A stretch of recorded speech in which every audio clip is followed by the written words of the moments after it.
Para llevar a cabo el proceso de controlar los recursos, necesitamos ciertas entradas que tenemos que tener en cuenta y tener latentes para poderlo realizar. Las primeras entradas son el plan para la dirección del proyecto. Todo el plan, especialmente el de recursos, puede servir el de costos y el de tiempo para poder ir determinando cuándo se van a utilizar esos recursos. Nos sirve el plan de adquisiciones para ver quién provee los recursos, el plan de los recursos también, como ya dije al principio, porque ahí está no solamente el recurso, sino la cantidad y la fecha. Entonces todo eso es parte importante de la entrada. Los otros son los documentos del proyecto, especialmente los registros de incidentes, donde nos dice por qué podemos necesitar más o menos recursos, los registros de lecciones aprendidas por lo mismo, y las asignaciones de recurso físico que viene del proceso de planificar los recursos. El cronograma del proyecto, como ya hablamos, necesitamos el cronograma para ver cuándo es que se utilizan los recursos, la estructura de glosa de recursos que la hicimos en los costos, ¿verdad? Si ustedes lo recuerdan, ahí están desglosados los insumos, cuánto necesitamos, etcétera. Los requisitos de estos recursos, que a veces están también cuando se desglosaron los recursos, qué requisitos están, o en el plan de calidad.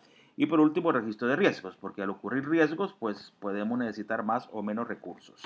¿Qué más necesitamos? Los acuerdos que hayamos tenido con los proveedores específicamente para la proveeduría de esos recursos, los datos de desempeño del trabajo, que son los datos del estado del proyecto que nos pueden ayudar para ver qué número y tipo de recursos han sido utilizados o necesitamos utilizar también. Y por último, los activos de los procesos de la organización, especialmente si tienen política en materia de control y asignación de recursos a la que tengamos que ceñirnos, o procedimientos de escalamiento para el manejo de incidentes dentro de la organización para ver qué recursos se utilizan, y también los repositorios de lecciones aprendidas si nuestra empresa cliente los tiene. ¿A través de qué herramientas desarrollamos todo lo que ya hemos hablado sobre el proceso de recursos? Pues la siguiente. Los análisis de datos que nos están diciendo por conteo cuántos recursos tenemos, cuántos vamos a necesitar y si necesitamos comprar más o menos de estos que han sido definidos.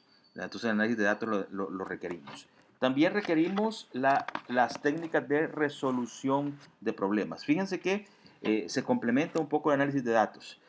Por ejemplo, en análisis de datos a veces habrá que hacer análisis de alternativas para ver si tenemos que cambiar algunos recursos, porque cuando requerimos recursos iniciales puede que estos ya no estén en el mercado o se tarde mucho en traerlos. Entonces a veces necesitamos analizar alternativas de qué otro tipo de recursos necesitamos. Eso obviamente nos llevará a hacer investigaciones de nuevos recursos, investigar sus características y ver cuál nos puede servir más. Dentro del análisis de datos también a veces tenemos que hacer análisis de costo-beneficio. O sea, tenemos nuevos tipos de recursos que con los cambios han salido, cuál será el mejor para comprar, el que sea más económico, pero que a la vez cumpla las características. Tenemos que también revisar el desempeño de estos nuevos recursos que vamos a comprar y el análisis de tendencias para ver qué recursos son los que más nos pueden servir y están más en el mercado. Con estos datos podemos resolver problemas. ¿Qué tipo de problemas? Pues la obtención de nuevos recursos nos llevarán a tratar de resolver el problema cuando exista un cambio y no tengamos el recurso a la mano. Tenemos que resolver rápidamente el problema haciendo labores de cotización, investigación, para tener el producto o recurso a la mano. Obviamente también habilidades interpersonales y de equipo para poder solventar claramente cuáles son los recursos que estamos utilizando y cuáles se utilizarán ante un eventual cambio.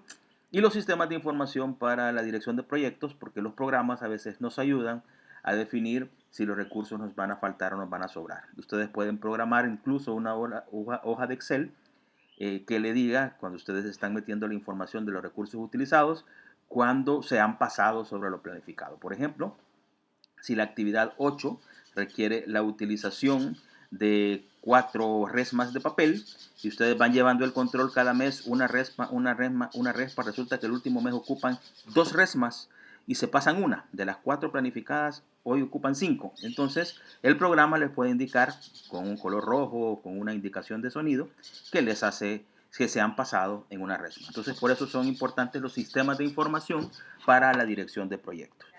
Y por último, las salidas son las informaciones del desempeño del trabajo. porque en ellos habrá información sobre cómo está progresando el trabajo y cómo se están utilizando los recursos y si se han utilizado recursos nuevos. También las solicitudes de cambio, porque ahí estarán los nuevos recursos utilizados, y con esto actualizamos tanto el plan de proyecto, especialmente en las áreas de conocimiento de la gestión de los recursos, del cronograma y de los costos, y la actualización de los documentos del proyecto, con los registros de incidentes, de lecciones aprendidas, de recursos físicos, la estructura del glose de recursos y el registro de los recursos que nos van a servir para ir llevando el control total del proyecto.